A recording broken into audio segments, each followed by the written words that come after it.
아니라고 얘기하는 겁니다.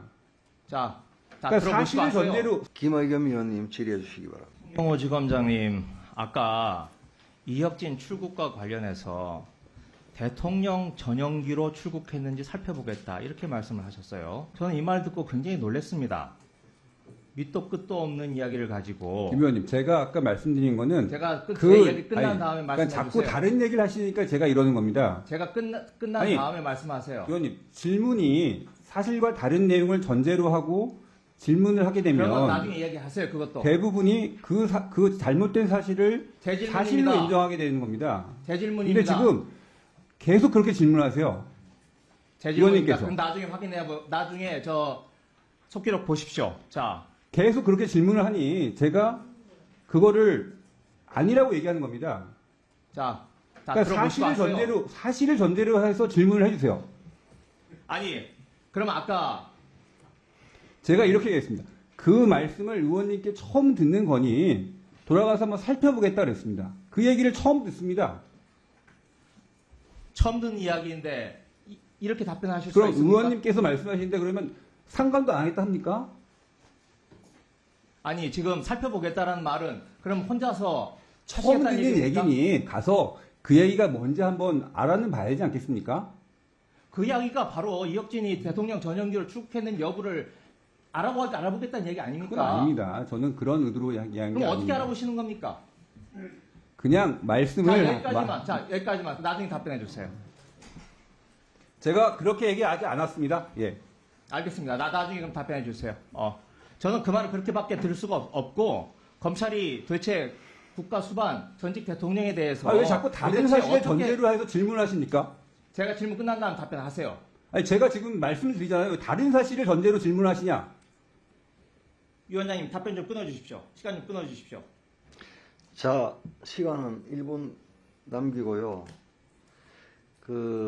제가 분명히 말씀드렸다시피 우리 위원회에서 질의 답변은 질문과 답변, 문답이 오고 가는 것이 원칙입니다.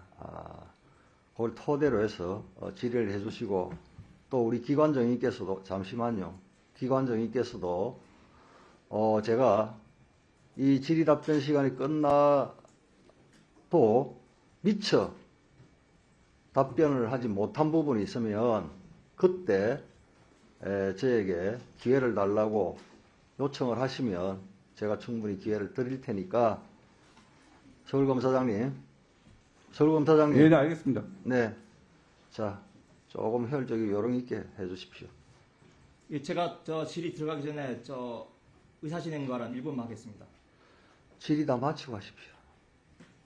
그렇게 하십시오. 제가 충분히 말씀을 드리지 않았습니까? 네, 계속하겠습니다. 아까 제가 문재인 대통령 서해 사건과 관련해서 문재인 전 대통령도 조사하나라고 했더니 가정적인 상황에 대해서는 답변을 하지 않겠다라고 말씀을 하셨어요. 그래서 저는 의례적인 답변이라고 생각을 했습니다만은 아까 전용기 문제와 관련해서 두 개가 겹치니까 도대체 우리 대한민국 검찰이 문재인 전 대통령에 대해서 어떻게 생각하는지 그 시각을 아무런 거리낌도 없이 지금 드러냈구나. 이것도 저는 그렇게 의원님 개인의 수밖에 의견입니다. 없습니다. 예. 제 답변 끝나고 이야기하세요. 의원님 개인의 의견입니다. 두 번째로 아니라고 말씀드립니다. 예. 변호인이 유동규를 회유하려고 한다. 이 말도 지금 이게 할 수 있는 말인가 싶습니다. 이 말 자체가 의원님이 성립합니까? 근거 없는 얘기를 자꾸 하시니까 제가 답변을 드린 겁니다. 이 말도 근거 없는 이야기입니까? 자, 자, 이 말은 의원님은 하셨잖아요. 자, 의원님은 아니, 저 위원장님 이런 식으로 답변하기 그냥 두실 겁니까? 마치십시오. 마치고 제가 보도록 하겠습니다. 주어진 3분 내에 자, 저는 저런 식으로 답변하는 자. 질문을 못 하지 않았습니까? 서울검사장. 잠시만요. 서울검사장. 예. 예.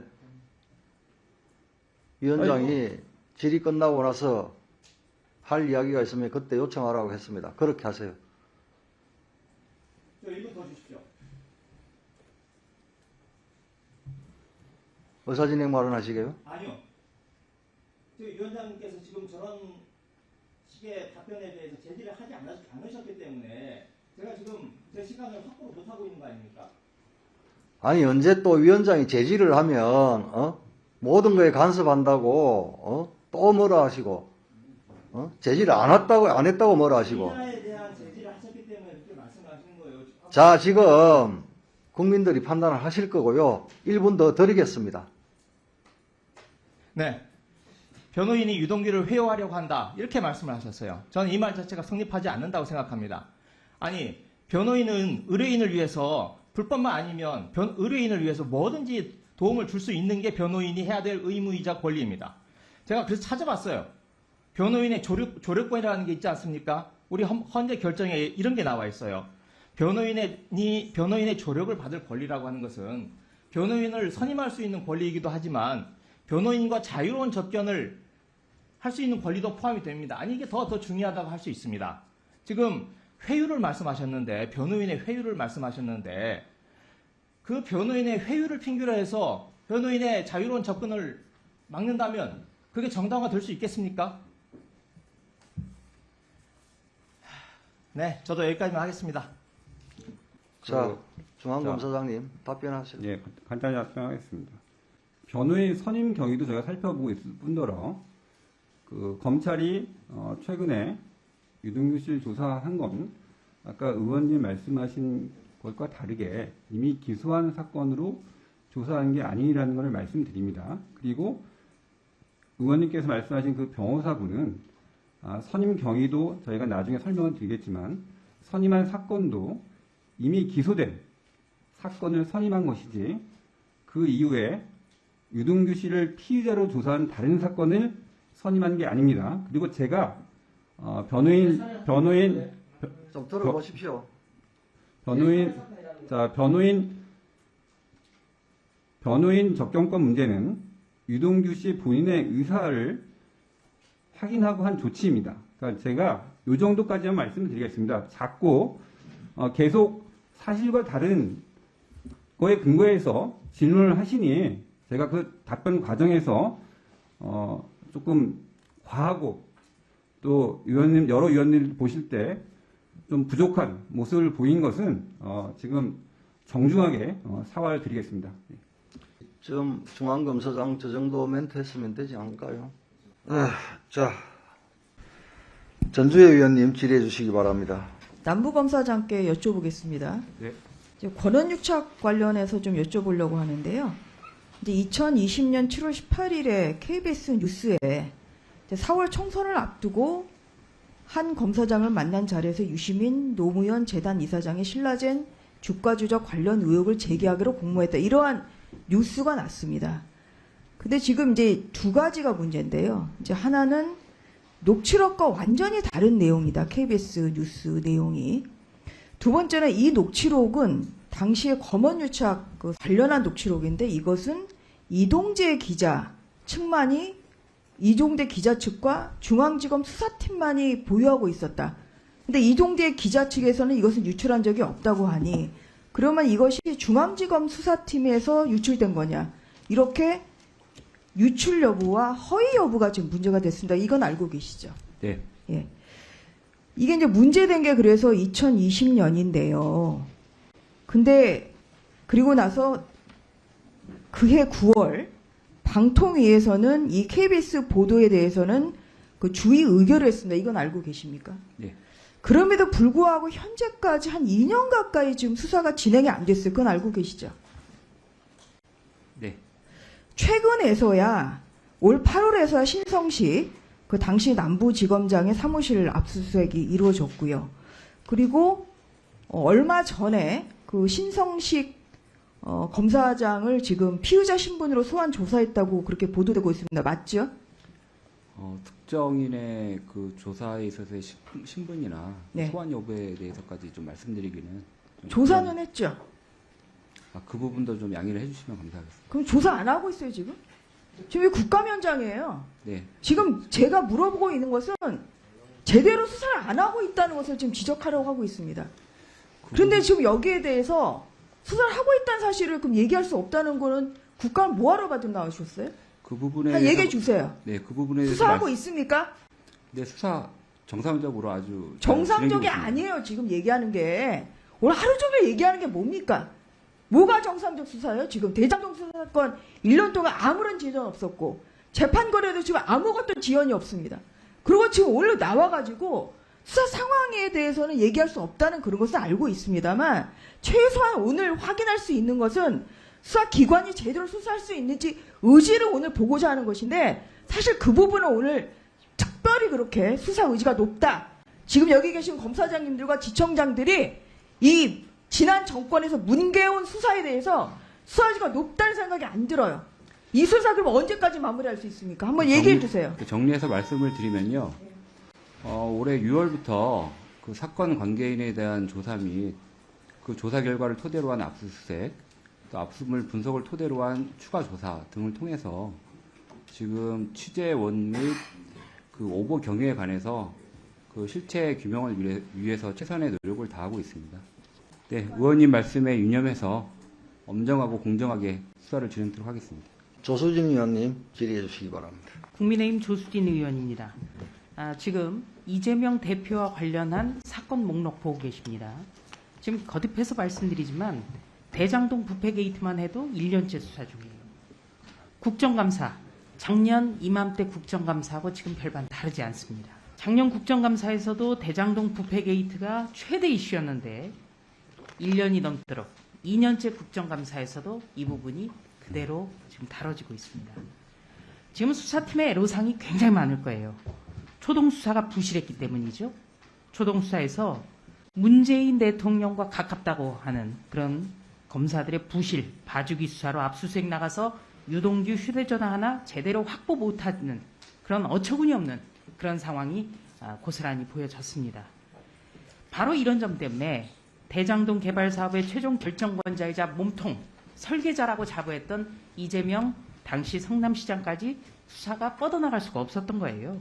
경기도 성남시에서 있었던 사업과 관련한 것인데 인허가권을 다 가지고 있었던 성남시장이 대선 후보를 거쳐서 제1야당의 대표로서 또 다음 대선을 준비한다고 하니까 이런 것들이 국민적 상식에 정말 부합하지 않는 겁니다. 중앙지검장님, 초동수사가 워낙 부실해요. 이번 선거법 재판 시작으로 법과 원칙에 따라서 수사를 한다면 진상 밝힐 수 있을까요? 이제 뭐 신속 정확하게 수사를 진행해 나가겠습니다. 네. 그러니까 초동수사가 워낙 부실하지만 제대로 하시겠다는 예, 예. 말씀이죠? 예. 그다음에 성남지청장께 좀 다시 질의하겠습니다. 이번에는 성남FC 불법 후원 의혹 리스트 혹시 PPT 가능하면 띄워주십시오.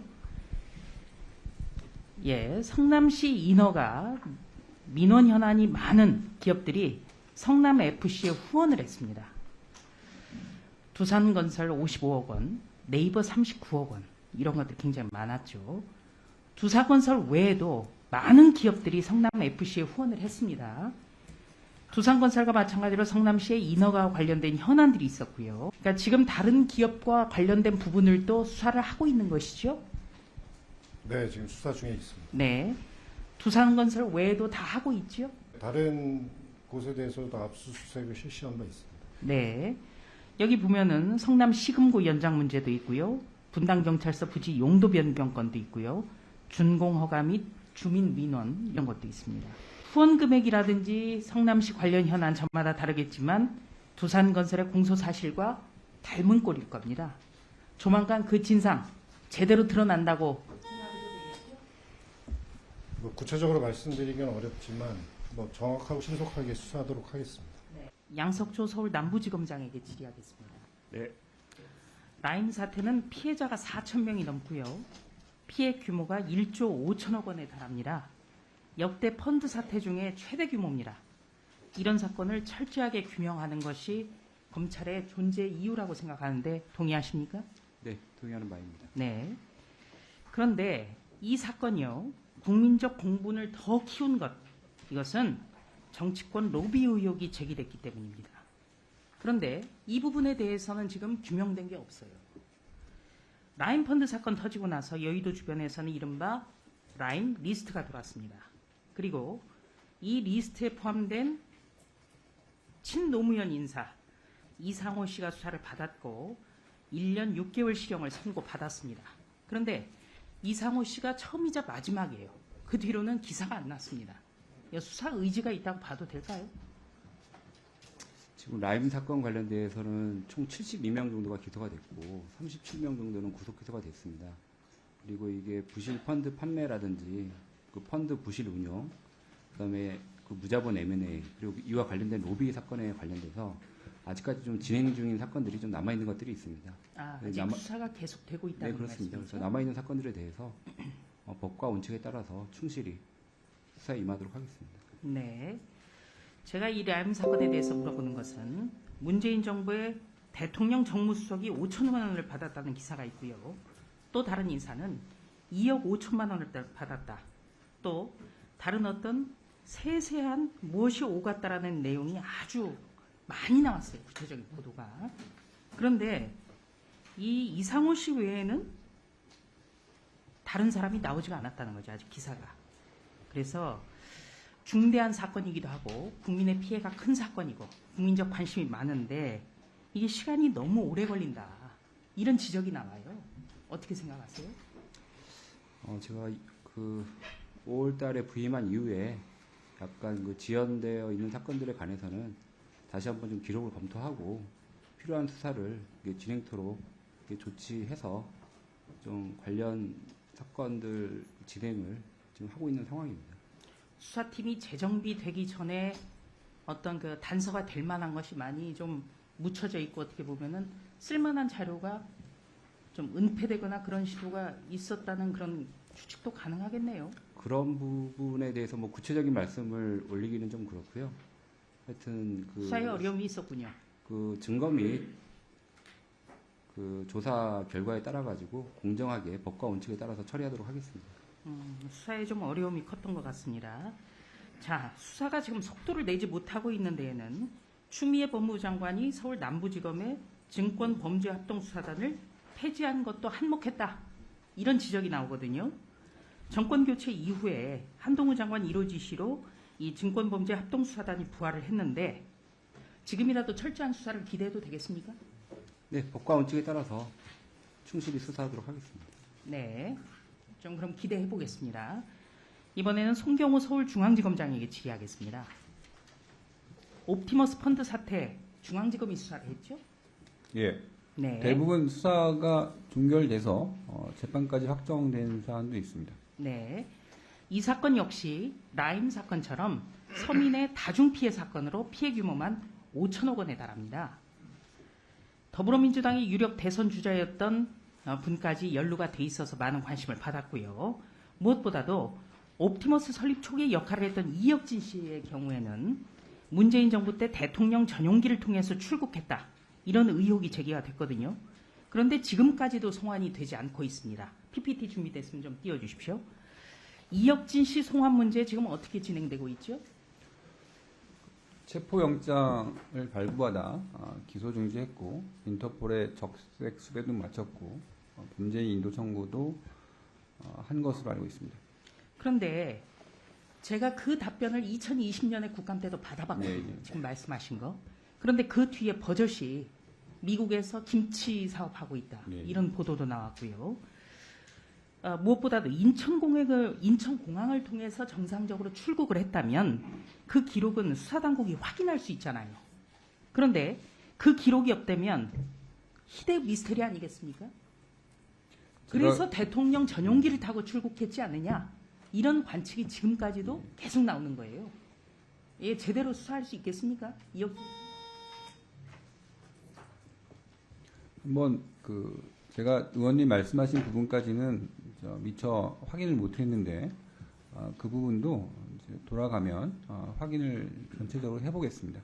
그럼 인천공항을 통해서 정상적으로 출국했는지 확인해 주신다는 얘기죠? 지금 말씀하신 부분을 제가 미처 알지 못한 내용입니다. 예. 그러면은 인천공항 통해서 정상적으로 출국했는지 그러니까 그 말씀하신 내용이 확인이 되는지 안 되는지 모르겠는데 그런 말씀을 제가 처음 인식을 했기 때문에 그 부분에 대해서 한번 살펴보겠다는 취지입니다. 네, 정리해 주시죠. 네. 김남국 의원님 질의해 주시기 바랍니다. 그 지검장님, 검찰은 사회의 어떤 부패 수사 이런 어떤 사법 정의를 세우는 기관이면서 동시에 인권 옹호 기관이기도 하죠. 네, 맞습니다. 네, 그런 차원에서 앞서 이제 저하고 질의응답하는 과정에서 구속되어 있는 피의자나 수감자 조사 면담형식으로 수십 차례에서 백여 차례 이상 이런 수사하는 거 적절하냐라고 물었는데 수사해야 되는 부패 범죄를 그러면 수사를 어떻게 합니까? 조사 없이. 이거는 조금 부적절한 발언이라고 생각되지 않으시나요? 누구 발언입니까? 예? 누구 발언? 그 아까 중앙지검장님 마지막에 이렇게 발언을 그는 그 별개입니다. 지금 기소한 사건이 아니라 본인이 피의자로 수사를 받는 사건에 있어서 그러면 그 피의자인 본인을 조사하지 않으면 어떻게 수사를 진행하겠냐 이렇게 말씀드립니다. 제가 어떻게 별건으로 부르냐 그걸 이야기한 게 아니고요. 수십여 차례에서 백여 차례 이상 이렇게 과도하게 부르는 것을 이야기를 하는 겁니다. 그거는 이제 뭐 예. 제가 그 구체적인 사실관계를 잘 적절하지 모르니까 않다라고 예. 동의하시는 제가 거죠? 그러니까 수십여 차례 부르고 이게 가능하다라고 보시는 건가요? 그러니까 통상적으로는 예. 뭐 그렇지는 않겠죠. 그렇지만 그 예를 들어 이제 왜 그렇게 했는지를 알아야 거기에 대해서 제가 정확한 의견을 드릴 수 있다. 자, 또 하나 이런 질문 입장입니다. 드릴게요. 네, 우리 법원에서 임의성 없는 진술의 증거 능력 부정되죠? 예. 예, 부정되는 취지가 검사가 기본적으로 뭐 수사를 하는 것도 있겠지만 또 동시에 진술자의 어떤 피의자나 피고인의 기본적인 어떤 인권을 보호하기 위한 취지도 있고 또 동시에 그렇게 어떻게 보면 임의성이 없는 상태 지금 법원에서는 대표적인 사례로 별건으로 구속된 피고인을 일정 기간 동안 거의 매일 검사실로 소환하여 밤늦게까지 조사를 하고 또는 동시에 거기에 적극적인 어떤 편의를 제공하는 그런 행위 이런 것들을 예로 들고 있어요. 이런 상태를 진술의 임의성이 없는 상태라고 대표적인 예라고 하면서 사실은 그 진술의 임의성을 부인하고 있거든요. 그리고 그뿐만 아니라 수용자에 대한 출석 요구 및 조사에 관한 지침에서도 그러한 어떤 반복된 조사나 수사 그리고 심야 조사 이런 것들을 금지하고 있고 그래서 출석 요구나 이런 거를 할 때에는 신속하고 필요한 요구가 있는지 등의 사유를 반드시 좀 밝혀라라고 이야기를 하고 있고 킥스라고 하는 수용자 출석 요구 시스템을 이용해서 출석 요구서를 발송해야 된다라고 이야기를 하고 있어요. 다 이렇게 하는 이유가 피의자의 인권을 보호하기 위한 취지도 있지만 진술의 임의성을 보호하고 동시에 여러 가지 잘못된 어떤 편법 수사 이런 것들을 막기 위한 것이라고 생각이 듭니다. 중앙지검에서 가장 많이 이루어지고 특수부에서 이런 일이 이루어지고 있다는 그 말씀에는 제가 동의할 수 없습니다. 오늘 유독 진술의 임의성에 관한 말씀을 이렇게 많이 하시는 이유를 제가 잘 모르겠습니다. 지난 1, 2년간 지체된 수사에 대해서 계속해서 여쭤보겠습니다. 중앙검사장께 좀 여쭤보겠습니다. PPT 보고 여쭤보겠습니다. 재판거래 의혹이 이제 작년 또 가을에 문제가 됐었습니다. 권순일 전 대법관과 이제 김만배 당시 그 법조 기자 사이에 이제 이 사후수뢰 뭐 이런 것이 이제 문제가 됐었는데요. 이것이 이제 이재명 당대표의 당시 공직선거법 허위사실 공표 관련한 이제 대법원 최종심 관련한 사건이었습니다. 다음 PPT 보겠습니다. 이제 보면은 이렇게 전원합의체 회부 결정 그리고 전원합의체 심리 전후에서 한 7번 정도로 이제 집중적으로 김만배 씨가 권순일 대법관실에 그렇게 출입을 했고 아무튼 뭐 결국은 원심 파기가 되면서 이재명 이제 당대표가 이제 기사회생을 했습니다. 근데 이것에 대해서 지금 그 수사 경과를 혹시 그 검사장이 파악하고 계신가요? 예, 저는 알고 있습니다. 예, 그러면 이게 올 1월 7일에 이제 검찰은 권순일 전 대법관 관련한 사건 중에서 변호사법 위반과 공직자윤리법 위반 부분은 분리해서 이제 경찰로 예, 이송했다. 맞습니다. 지금 이렇게 나오고 있고, 그러면 이 사건 수사는 지금 하고 있어요? 지금 뭐 진행 중입니까? 살펴보고 있습니다. 아니, 아직, 살펴보는 예. 게 아니라 지금 이게 고발이 된 지가 문제된 지가 1년이 됐습니다. 지금 이래서 결국은 너무 수사 지체가 심하다. 예, 예. 좀 이런 얘기를 하고 있어요. 지금 그러면 관련해서 뭐 이 지금 김만배 씨, 이 사건과 관련해서 김만배 씨나 권순일 전 대법관이나 아니면 고발인이나 누구 좀 조사한 게 있어요? 의원님, 기본적으로 제가 부임해서 뭐 관련 기록을 살펴보니 사건별로 수사 진행 어떤 정도가 상이하고 보안 수사 필요성이 다 상이합니다. 네. 특히 대장동 사건은 잠시만. 그럼 이 사건 지금 수사가 진행은 하고 있어요? 진행된 게 있습니까? 다 살펴보고 있는 중인데. 그러면 저 다음 질의 때문에 이 정도로 하고요. 예. 여기서 이제 말로만 하시지 말고 좀 수사 성과를 좀 보여주세요. 이거 좀 올 연말까지는 뭔가 수사를 해야 되지 않겠습니까? 그럴 수사 의지는 있으세요? 지금 아주 뭐 다들 열심히 다 하고 있습니다. 예, 알겠습니다. 예, 오늘 하신 말을 믿겠습니다. 다음 물어보겠습니다. 남부 검사장께 좀 여쭤볼게요. 다음 보겠습니다. 네. 예, 다음 PPT 보고 이제 권한유착 사건에 대해서 좀 여쭤보겠는데 좀 시간이 좀 부족해서 다음 질의 때 이것은 좀 추가해서 여쭤보겠습니다. 예, 마치겠습니다. 조수진 의원님 질의해 주시기 바랍니다. 네, PPT 준비해 주십시오.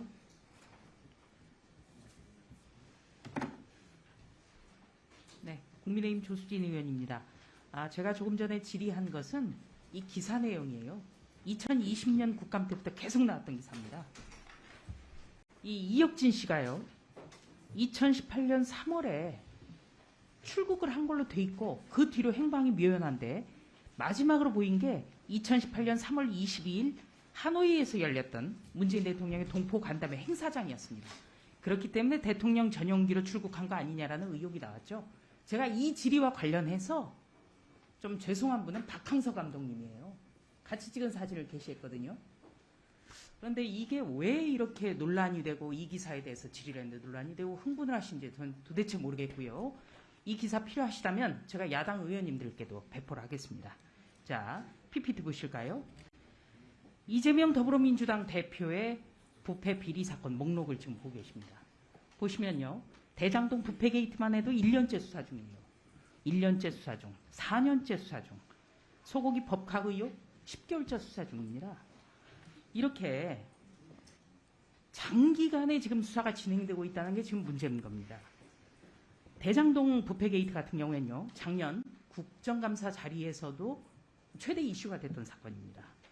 대장동 설계자를 자부했고 단군 일의 최대 치적이라고 자랑했고 그리고 대장동의 인허가권을 가진 성남시장을 여김에도 불구하고 여전히 혐의를 부인하고 있고 지금 제1야당의 대표까지 있습니다. 이런 것이 바로 국민적 상식에 부합하지 않는다는 말씀을 드리고 싶은 거예요. 무조건 방어해서도 안 된다는 겁니다. 제가 야당을 해봤기 때문에 그 말씀을 드리는 겁니다. 자, 성남지청장께 질의하겠습니다. 지청장님, 성남FC 뇌물수수 게이트 관련 두산건설 대표 성남시 공무원 기소를 했습니다. 공소장 입수해서 보도한 언론들이 사실상 이재명의 공소장이다. 이런 해석을 나눴어요. 보도 보셨죠? 네, 봤습니다. 네. 성남시 인허가, 민원 현안이 있는 기업들이 성남FC에 후원한 과정들이 아주 상세하게 보도가 돼 있었습니다. 그러니까 이재명 당시 성남시장이 공모를 넘어서 사건을 주도한 것이다. 이렇게 봐야 되는 거죠? 그 부분은 아직 수사 중이어서 제가 뭐라고 말씀드리기가 조금 어렵습니다. 네. 여하튼 이 부분에 대해서 수사를 해야겠죠. 그렇죠? 그렇습니다. 네. 이 사건 수사, 성남FC 4년째 수사 중이에요. 이거 지금도 많이 늦었습니다만 서둘러서 해야겠죠? 네, 네. 시속하게 하려고 하고 있습니다. 예, 4년째라는 점을 다시 한번 말씀을 드립니다. 2015년에 기업들과 후원금 계약을 체결할 당시 성남FC 대표였던 곽선우 변호사 인터뷰가 나왔었습니다. 그런데 놀라운 것은 3년 동안 경찰이 조사 한 번 하지 않았다. 이렇게 인터뷰를 한 거예요. 이 사건 수사가 이제 장기간 진행되었던 것은 맞고요. 다만 이제 제가 성남지청장으로 부임한 이후에 경기 남부청에서 검찰에서 추가로 내린 보안 수사 지휘에 따라서 충실하게 이제 경찰에서 수사를 해서 그 결과를 저희한테 송치한 상황이고요. 그 이전에 있었던 일에 대해서는 나중에 경찰청의 입장은 그때도 열심히 했고 하지만 요번에 이제 새로운 증거를 발견했다 이런 입장으로 알고 있는데 저희가 추후 근거가 있다면 살펴보도록 하겠습니다. 네, 정리해 주십시오. 그러면 이상으로 서울고등검찰청 등 11개 검찰청에 대한 국정감사를 모두 마치겠습니다.